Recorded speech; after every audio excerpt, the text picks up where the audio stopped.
বন্ধন নিউজে আপনাদের স্বাগত। শুরু করছি আজকে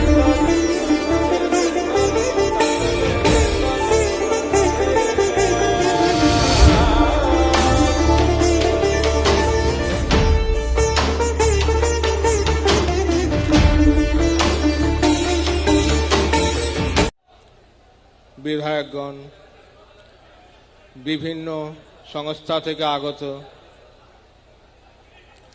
সরকারি অনুযায়ীগণ, ভক্তগণ, মায়েরা, একজন সরকার পেয়েছি যারা আজকের দিনে যেখানে সরকারি মেলা উদ্বোধন হচ্ছে, আগে আমরা দেখতাম সরকারি মেলা হলে পরে চপ কাটলেট খাওয়া হয়, আধিকারিকদের আসা যাওয়া হয়, সাধু সন্তদের সম্মান হয় না। আজকে আমরা দেখেছি যে কিভাবে বর্তমান সরকার সাধু সন্তদের সমাবেশ করে আজকের এই মেলার উদ্বোধন করছেন। সেজন্য আমরা সাধু সন্তদের পক্ষ থেকে মাননীয় মুখ্যমন্ত্রীকে একটা জোরে করতালির দ্বারা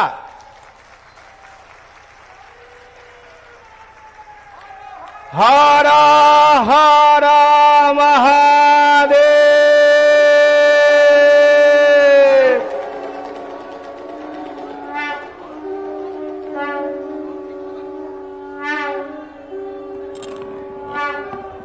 भारत माता के हर हर हर हर भोले बाबा त्रिशूलधारी करेगा बम बम तारक बम बम बम तारक बम तारकेश्वर धाम की श्रावणी मेला की जय हो। সমবেত ভক্তমণ্ডলী, সাধু সন্ত সমাজ, আমার থেকে বয়সে বড় যারা তাদের দণ্ডবত প্রণাম। সতীর্থ অনুজ মাতৃমণ্ডলীকে আমার অভিনন্দন এবং বন্দন। আমি প্রথমেই মহন্ত মহারাজের শ্রীচরণে প্রণাম নিবেদন করব যে তিনি আজকে শ্রাবণী মেলার শুভ সূচনা লগ্নে আমাদের বিশ্ব হিন্দু পরিষদের পৃষ্ঠপোষকতায় যে এই বিরাট মাপের সারা দিন ব্যাপী ভক্ত সমাবেশ হয়েছে, তাতে উনি উপবিষ্ট হয়েছেন আশীর্বাদ দেওয়ার জন্য। আমি মহারাজকে বলছিলাম, মহন্ত মহারাজকে, অনেক লোক রয়েছে যারা ভগবানকেও ঢিল ছোড়ে। আপনি উপেক্ষা করুন। কোটি কোটি তীর্থযাত্রী, জলযাত্রী, বাবা তারকনাথের যারা ভক্ত, তারা আপনার প্রতি আস্থাশীল। আপনার আশীর্বাদ আমাদের উপরে বর্ষিত হোক এই প্রার্থনা রাখি। আমাদের এই সমগ্র ব্যবস্থাপনায়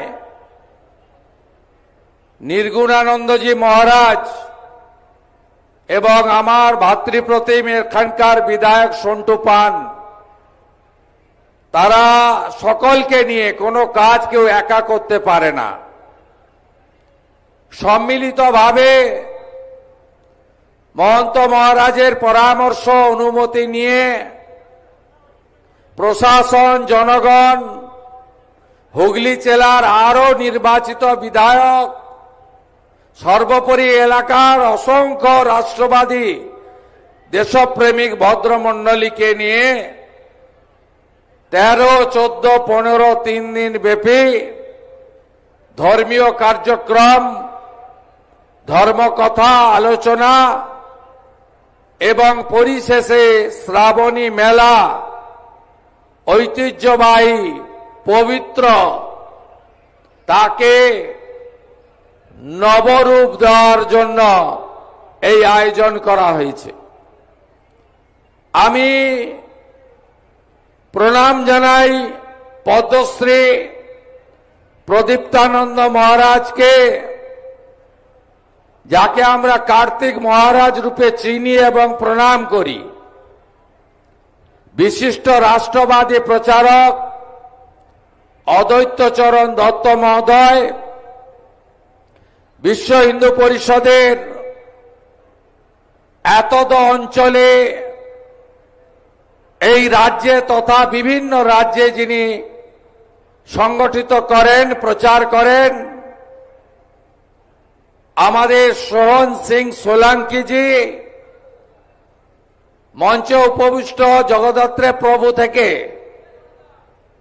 শুরু করে অসংখ্য মহারাজ বৃন্দ, আমার সাথী বিধায়ক বৃন্দ, প্রেস মিডিয়ার বন্ধু, তারকেশ্বর ডেভেলপমেন্ট অথরিটি এবং জেলা প্রশাসন, পুলিশ প্রশাসন, যারা মাসাধিক কাল ব্যাপী এই জল যাত্রী, পুণ্যার্থী এবং তীর্থযাত্রীদের, ভক্তদের সেবা দেবেন, স্বাস্থ্য দপ্তর সহ, পুরসভা পঞ্চায়েত সহ, ফায়ার ব্রিগেড সহ, তথ্য সংস্কৃতি দপ্তর সহ সবাইকে আমি আন্তরিক অভিনন্দন এবং ধন্যবাদ জ্ঞাপন করি।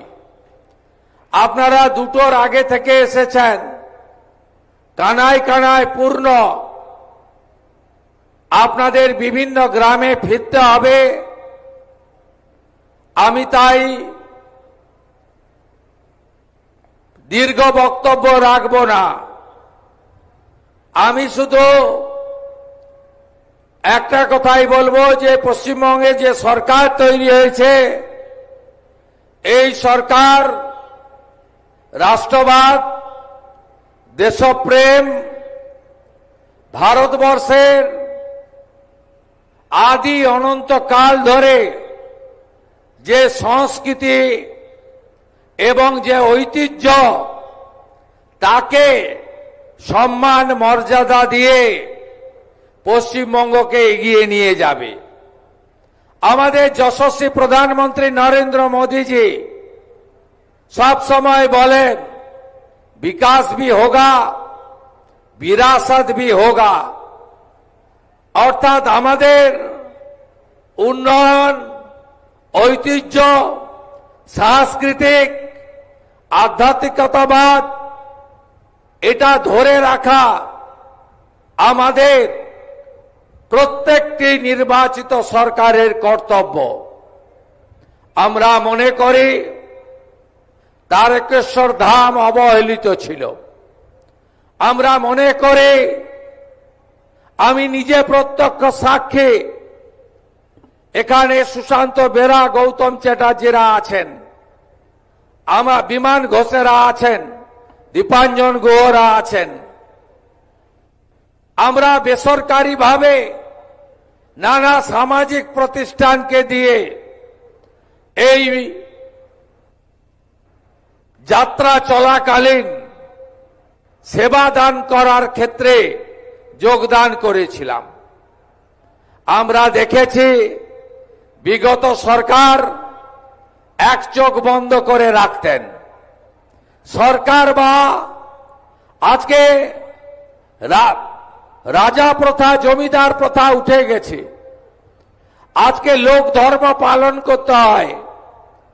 লোক ধর্ম পালন করতে গেলে কোন সরকারের একটা চোখ বন্ধ রাখা উচিত নয়, দুটো চোখ খুলে রাখা উচিত।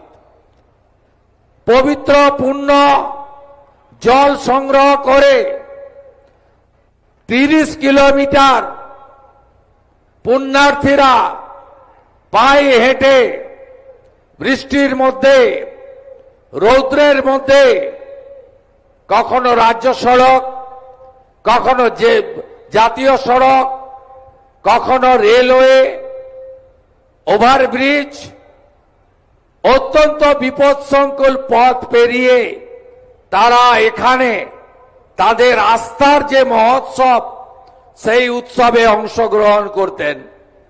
সরকারের পক্ষ থেকে ব্যবস্থা খুব মিনিমাম ছিল। গোটা কতক সিভিক ভলেন্টিয়ারকে দাঁড় করিয়ে ট্রাফিক নিয়ন্ত্রণের কাজ করে সরকার দায়িত্ব মুক্ত হতেন।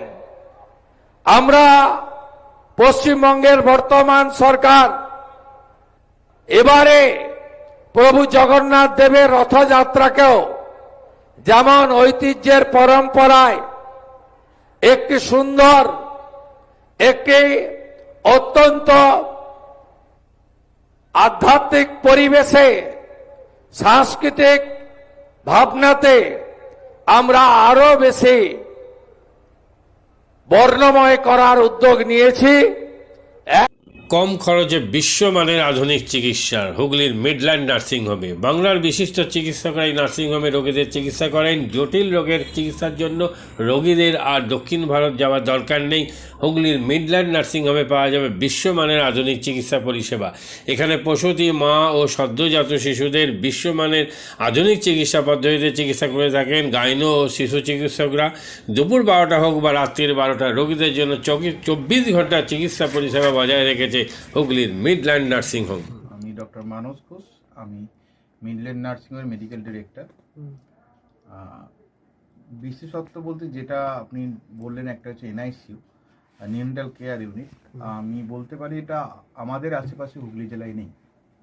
নিউনেটাল মানে হচ্ছে যেটা বাচ্চা জন্মের পরেই প্রথম 28 দিনকে আমরা নিউনেট বলি, প্রথম ফার্স্ট 4 উইকস। তো এই সময়ে বাচ্চাদের সমস্ত রকমের চিকিৎসায় বলুন বা তাদের দেহের গঠন বলুন বা তাদের রোগগুলোই বলুন, সেগুলো সবগুলো অন্যান্য বাচ্চা মানে তার থেকে বড় বাচ্চার থেকে কিন্তু অনেকটাই আলাদা। এবং এই ক্ষেত্রে বাচ্চারা খুব সেন্সিটিভ হয়, বাচ্চাদের রোগ প্রতিরোধ ক্ষমতাও অনেক সময় কম থাকে এবং এগুলোর জন্য স্পেশাল কেয়ার লাগে নিউনেট, এবং তাদের পুরো চিকিৎসা পার্টটা একটা আলাদাভাবে তৈরি হয় প্রথম 28 দিনের জন্য।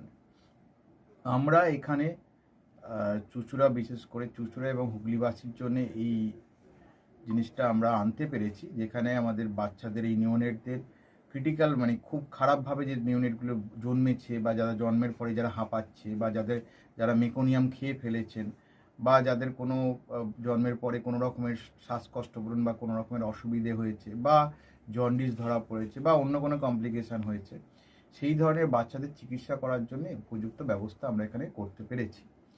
তার ভিতরে আমরা বলতে পারি আমাদের এখানে ওয়ার্মার আছে সাফিসিয়েন্ট, আমাদের এখানে 6টা বেডের জন্য ওয়ার্মার আছে এবং আমাদের এখানে ফটোথেরাপি মানে বাইলেয়ার ডবল সারফেস ফটোথেরাপি আছে যাদের কনজেনিটাল বা যাদের জন্ডিস ধরা পড়েছে তাদের জন্যে, এবং বাচ্চাদের ভেন্টিলেটার আছে আমাদের একদম নিওনেটদের জন্য।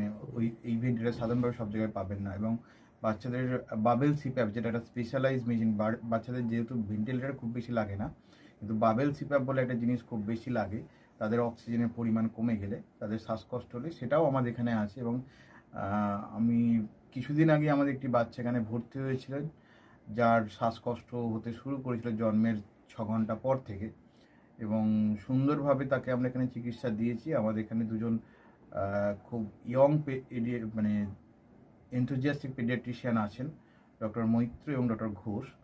তো তারা তাদের দুজনের আন্ডারেই বাচ্চা ভর্তি ছিলেন।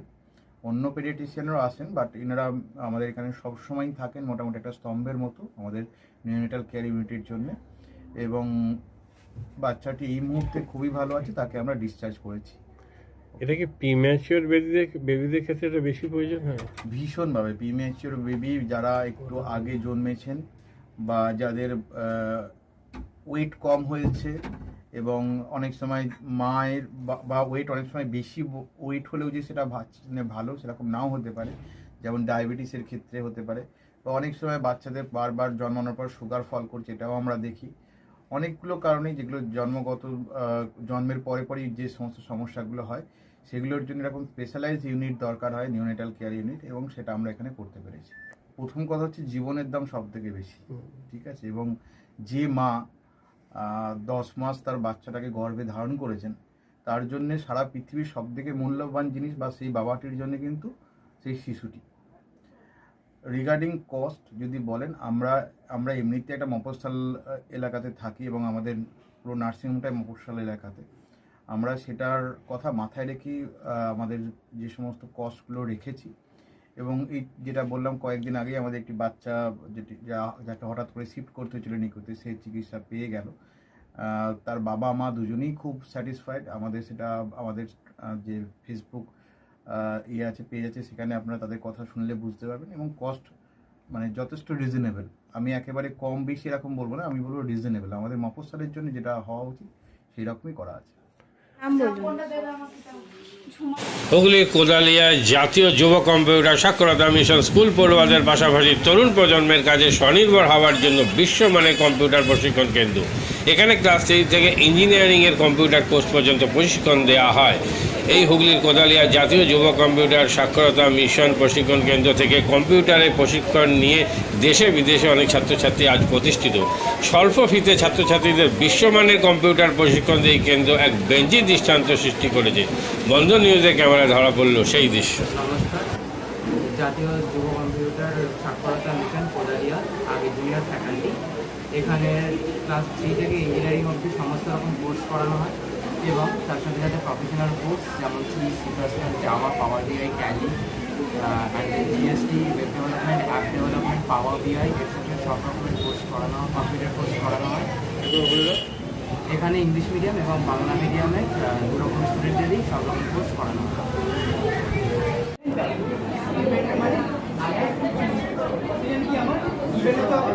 সেকেন্ড কি আমার ট্যালেন্ট, রাইট? আমি এখানে কি করলাম, এই পার্টটা আমি বার করছি কাকে, এই পার্টটা the first while loop is for the sum of digits and the second while loop is for the reverse.